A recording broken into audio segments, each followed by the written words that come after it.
Let me next move to a walkthrough of the GBU-57 massive ordnance penetrator weapon and share a little bit about the planners who did this and their work on the weapon. First, let me set the stage for you. There's an organization in the U.S. called the Defense Threat Reduction Agency, DTRA. DTRA does a lot of things for our nation, but DTRA is the world's leading expert on deeply buried underground targets.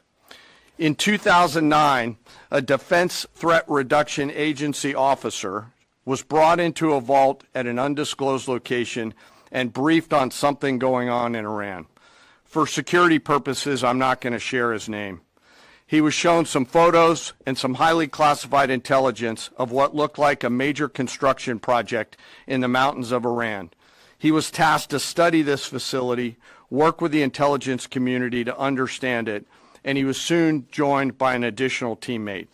For more than 15 years, this officer and his teammate lived and breathed this single target, Fordo, a critical element of Iran's covert nuclear weapons program. He studied the geology. He watched the Iranians dig it out. He watched the construction, the weather, the discard material, the geology, the construction materials, where the materials came from. He looked at the vent shaft, the exhaust shaft, the electrical systems, the environmental control systems, every nook, every crater, every piece of equipment going in and every piece of equipment going out. They literally dreamed about this target at night when they slept.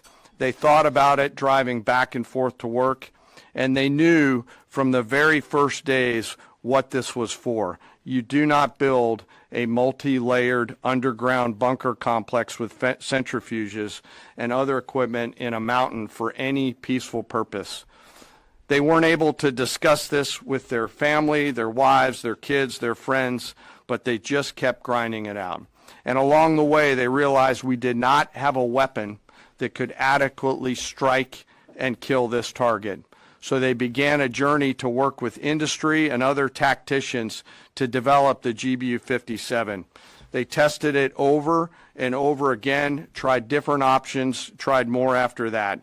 They accomplished hundreds of test shots and dropped many full-scale weapons against extremely realistic targets for a single purpose: kill this target at the time and place of our nation's choosing.